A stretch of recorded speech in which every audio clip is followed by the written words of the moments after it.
everybody, we are here at the Writers of the Future for the 35th Anniversary Awards Ceremony.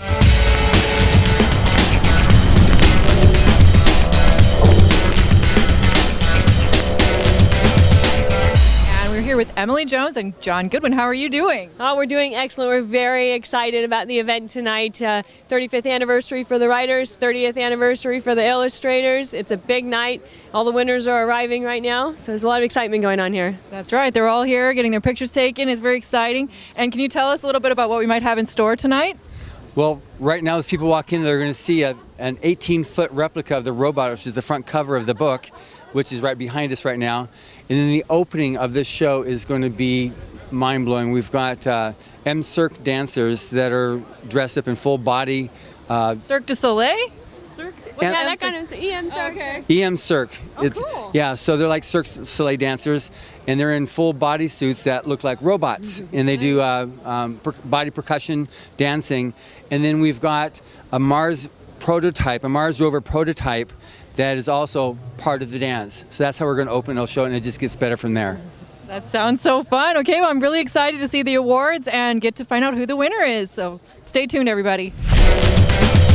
So we're here at the Writers of the Future, and I'm with one of the award winners of today's event, and I'd love to hear about it from you. So what is your name, and what did you win? For sure. My name's Kyle Kier. I'm the first place winner. I'm one of the writers here. Super happy to be here. Very exciting. Congratulations. Appreciate that. Yeah. And how did you get involved with the Writers of the Future? I actually discovered it through Brandon Sanderson's lectures that he put up on BYU. He had a guest speaker come on, and he talked about how Writers of the Future was kind of the way that he broke out into the field. You know, he committed to entering each quarter, and it eventually worked out. And here I am. That's fantastic. Is this the first time that you've entered? This is my second time entering. Yeah. That's amazing. There's some people that have entered many, many times. So yeah, I feel really lucky for sure. It's been great.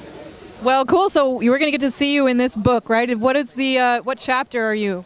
I think I'm the 5th story. The story is A Harvest of Astronauts, which yeah, I'm excited. It's cool. Well, that's really cool. I guess we don't want to spoil the story, so we'll have to find out what it's about. But I'm really excited for you, and congratulations on being one of the winners. Yeah, thank you. Thank you for having me. I appreciate it. Thank you. Have a good evening. So I'm here with another one of the winners for the Writers of the Future 35th edition. And what is your name? Jennifer Ober.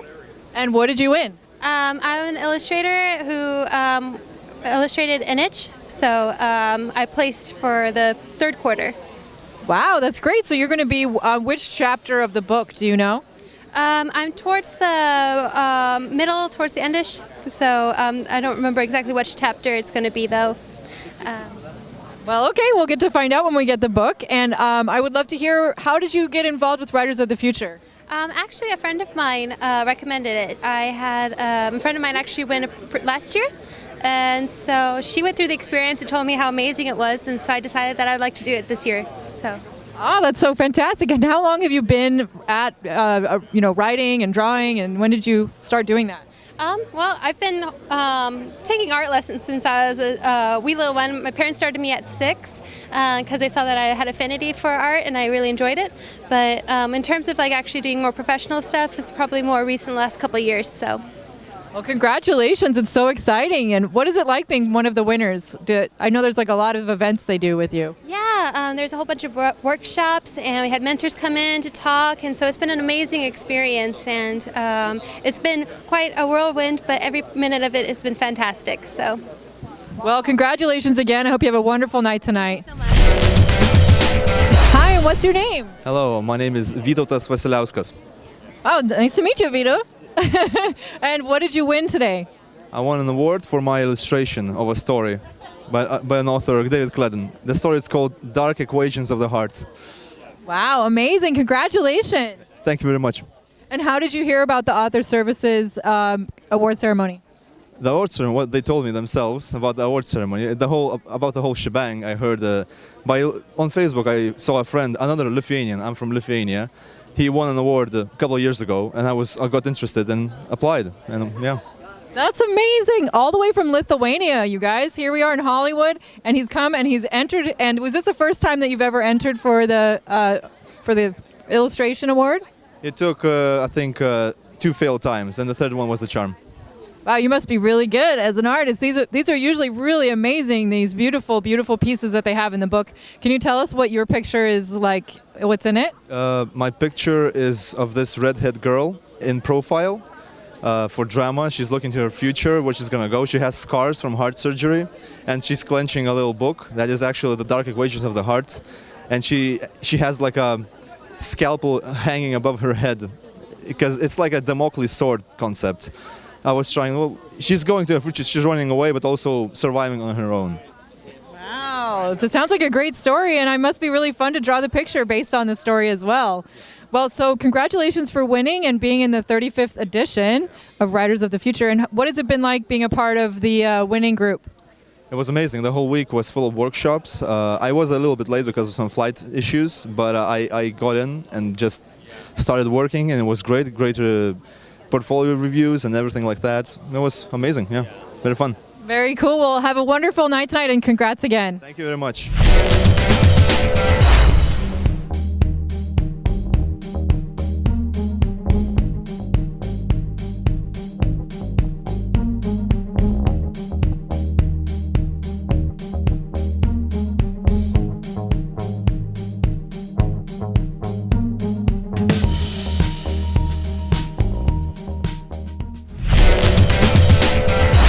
Here at the Writers of the Future. I'm here with Ed Halls, who is one of the keynote speakers of the event tonight.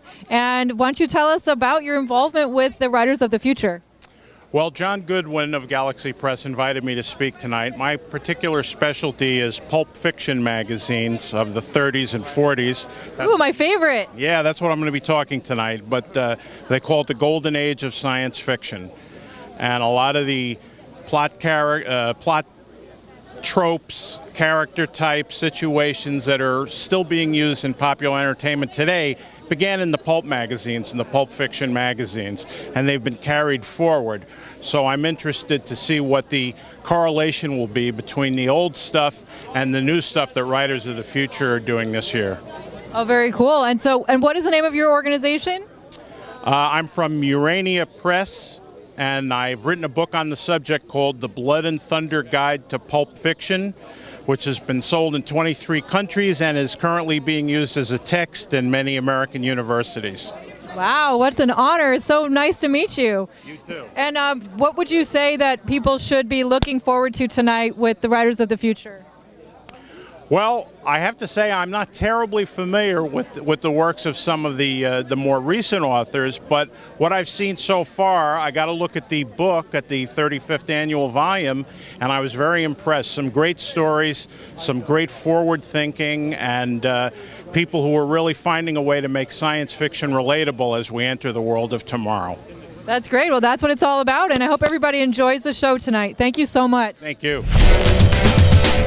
Okay, we are at the Writers of the Future 35th anniversary, and I'm here with one of the judges, one of the writer judges tonight. What's your name, sir? Dean Wesley Smith.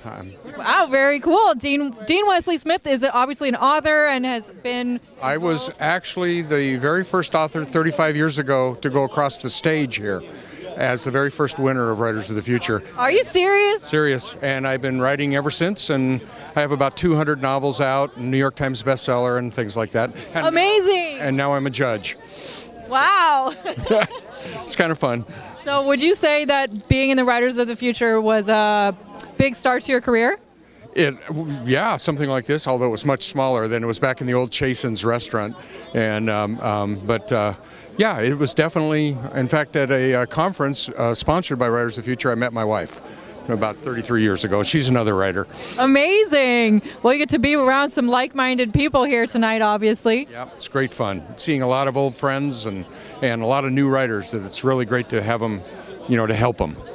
Definitely. Now, I know the judges get really involved with the authors and the people that, for the last week before the ceremony. Can you tell us a bit about that?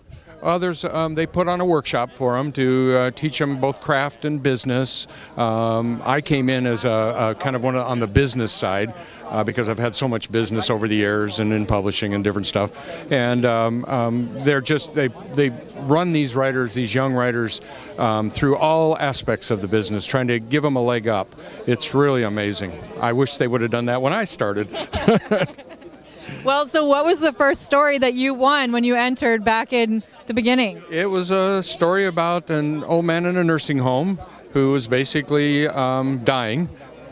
Real positive note there, but he had, with another nursing home resident, they went out dancing every night. It was called One Last Dance, and it's a very heartwarming story. And I also, with the new cover over here, they asked me this year and sent me the cover of Bob Eggleton's wonderful cover, and I wrote the story for it that's in this year's book. But Amazing! I had the cover, and I wrote the story to fit the cover. And so I had a story in the very first volume 35 years ago, and I have a story in the volume number 35. Wow! It's about an old guy who's dying. Again.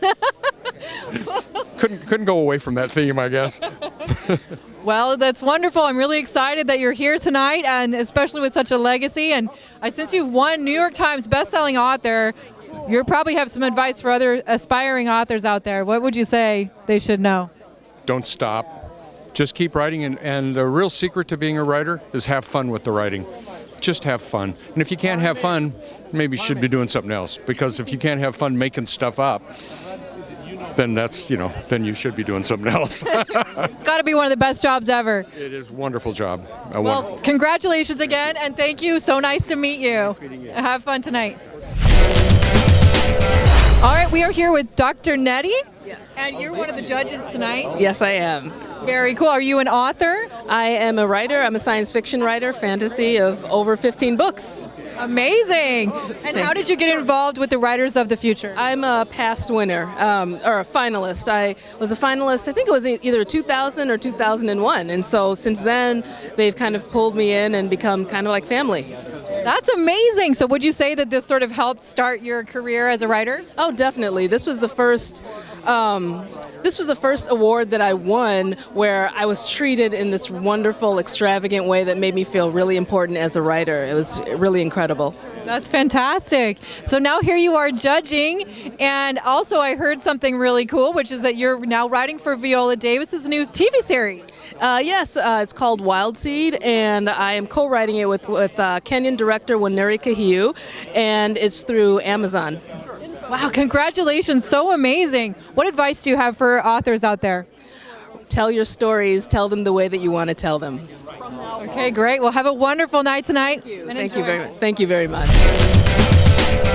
So why don't you tell everybody here your name and what it is that you're doing with the event? I'm David Farland, and I'm the lead judge for the Writers of the Future. The infamous Dave Farland. Yes, so I'm the used to be the first reader.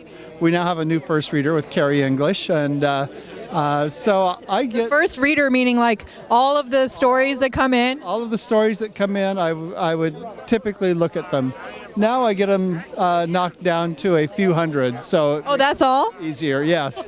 And so I'm the one who sorts them out, decides which ones will be the finalists, and then sends those off to the other judges so that they can decide which ones will win first, second, and third. Well, that must be a really hard job to have to pick out of all of those stories.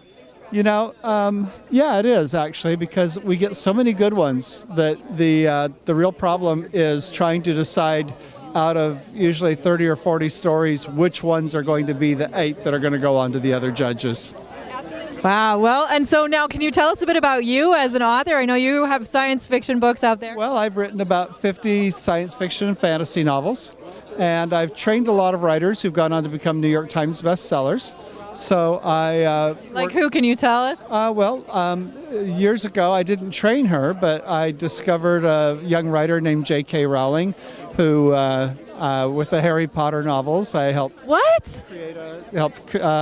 Basically pulled her out of a pile and helped decide how to push her to become a big author. One of my authors at BYU was a young lady that wrote the Twilight series. So I had Stephanie Meyer. Brandon Sanderson, who's very popular, is one of my writers. James Dashner, who did The Maze Runner. And I have about 80 other New York Times bestsellers. So that's amazing. So because you were there to help these people, they have now come on and created these huge hits for the whole world. Well, yeah. I mean, that's kind of what I do. I teach them how to write, but also how to sell what they write. That's the goal. Yeah, that's a big part of it, obviously. Yeah, yeah. So I do that, and then I write my own books, and I teach writing classes, and work with Writers of the Future, things like that. And can you tell everybody why you support the Writers of the Future? Well, I was a winner early on, back in Volume 3, and I have always just loved watching new writers grow and succeed. I think that there are so many things that you want to warn them against and tell them how to handle particular problems, and so anything that I can do to help, I'm just always been there to help. Wonderful. Well, have a wonderful night tonight. And are you going to be presenting any awards? Yes, I'll be presenting the grand prize this year. Wow, the big one. Okay, we can't wait to see who's going to win, and I hope you have a wonderful evening. Okay, thank you. All right, so we're here at Writers of the Future, number 35, big anniversary, and I'm here with one of the judges for the Illustrators. And can you tell us your name? My name is Lazarus Chernykh. Lazarus, and how are you involved with Writers of the Future? How did you get part of this whole amazing project? Well, I have a long career as an advertising creative director, and I've been art directing illustration for fantasy as well. My wife is Echo Chernykh. She's the actually coordinating judge for the Illustrators of the Future, and after she became involved with it, I interviewed with them and decided that they needed an art director's voice, and here I am. So can you explain what does an art director do? An art director's job is to ensure the illustrator produces the best possible work for a project in their style, the way they would do it. And every single project works best as a team, and the art director's job is to be the sort of a voice of authority, sort of the little devil angel on their shoulders to help make sure that the project works great. Wow, so cool. We've got some amazing artwork in this new book. You guys will find out if you see the new edition that's just coming out. And so you've been a part of the last week of preparation for the events? Yes, Echo and I are actually the instructors. That one of the prizes the illustrators win is a full week-long workshop that it's sort of a boot camp, and we just bury them in how to turn their passion for art into a career. That's so cool. Okay, and one last question. I know you said that you've been working in this field for a long time. Can you give us a little bit of your backstory? Well, Echo and I met at Art School at Pratt Institute in New York, and I started immediately working as a contractor, working directly with some of the top creative directors in New York City, and we worked. Which is like the publishing capital of the world. The publishing and advertising capital of the world. Not a lot of entertainment over there compared to LA, but all the publishing, all the book covers, and sorry, I'm freezing up. and I ran my first art studio at age 27, and I've built 5 different art studios ever since. Amazing. And what was one of the books that you worked on when you were in New York? I didn't work on any publishing. I was all in advertising. All advertising, okay. Well, I'm so excited to meet you, and thanks for being on our show, and I hope you have a wonderful time tonight. Thank you very much. What is your name, and what are you judging? I'm Larry Elmore, and I'm one of the artist judges. Very cool. And how did you get involved with the Writers of the Future? Well, this tall man, well-dressed and good-looking, approached me at Dragon Con. I was at a booth selling prints. I was very, very busy. He walks up and said, "Would you like to judge an art contest?" And I'm like, "No." And he approached me again the next day, and I said no again. And then the third day I said, "Look, it's so busy here, and I don't really want to judge art because I don't want to hurt anyone's feelings." And I said, "Talk to me about it later." So he called me when I got home. He explained what this was. I'm like, "Oh, this is pretty good." You know, it's and the way the judging is, blind judging is open to everyone, anywhere, any race, country, whatever. It's wide open. I'm like, this is great. And so I judged the first time, and they flew me out here, and I thought, well, that's over. And they said, no, you are a judge for life. And I looked at I saw the people that were judges and judges before me, and it's like, oh my God, it's every name that I worshipped when I was breaking in, you know, the past artists, and they're like judges. And I'm like, holy cow, you're in good company. And I was just looking at the writers. I'm like, my God, all these writers are the top ones, in fantasy and science fiction. They definitely are. Some of the biggest movies and the biggest series out there have been spawned from Writers of the Future and judges that have helped discover those writers. So it's really quite amazing, actually. Went on to be bestsellers. I think some of them won all kinds of awards, even Oscars. So it's really good. Yeah. That's right. That's the creativity. You're helping people, young people get started. Well, not young, any age, but get started in their career. That's right. It doesn't matter how old you are. You can do it anytime. And what would you say is how you got started as an artist yourself? I was pretty lucky. When I got out of college with an art degree, and then I got drafted in the Army just during Vietnam. But I ended up going to Germany instead. And that was great because I saw castles and everything else that added to my, imagination. And then I started freelancing after I got out. I got a job as an illustrator. I wasn't in the military, but I was working for the military and illustrating tanks and weaponry and helicopters. And then I started freelancing a bit on the side. I got some work with Heavy Metal magazine and a few magazines like that early on. And then I did the covers for Dungeons and Dragons and all that. So it was a lot. It just kept going, That's fantastic. So thank you so much for talking with us. It's been wonderful to hear your story and all the things that you've been doing in the art world and how you're helping. Thank you so much. Everyone here has been very wonderful. It's very smooth, the whole thing. So thank you. Thank you. Have a wonderful night. All right, thank you. Okay, great. We are here at the Writers of the Future, and we have one of our very special attendees here tonight. Why don't you tell everybody who you are and what you're doing tonight? Hi, my name's Daniel Coto. I'm an actor, and I've just been invited to witness this amazing event tonight. I'm very excited to be here and just see how people support young writers and, their dreams. This really helps them, and I just think it's incredible. That's awesome. Yes, it definitely is. And how did you find out about Writers of the Future?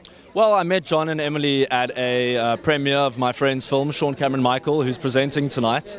And they just told me about the event, and they said I should come and join, and I couldn't say no. That's right, and Sean Cameron Michael is here as well, and he has been involved in several TV shows, and I know you have as well. Yeah. Why don't you tell everybody some of the shows that you've been in?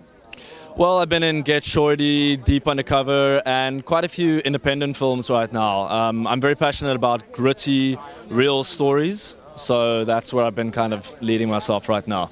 That's awesome, and are you a science fiction fan? Of course. Sci-fi is honestly my favorite genre. Sci-fi thriller especially is my favorite. What would you say is one of your favorite sci-fi films right now? Oh my word. I love Mr. Nobody. It's absolutely mind-bending is the best way to explain it. Okay. Well, that would be a science fiction thriller, as you could call it, right? Yeah, definitely. Yeah. Very cool. Well, is this your first time to the awards? Yes, it is actually, yeah. Okay, cool. Well, have a really nice time tonight, and thanks for being here. Sure. Thank you so much for having me. Thank you. Have a great night. You too.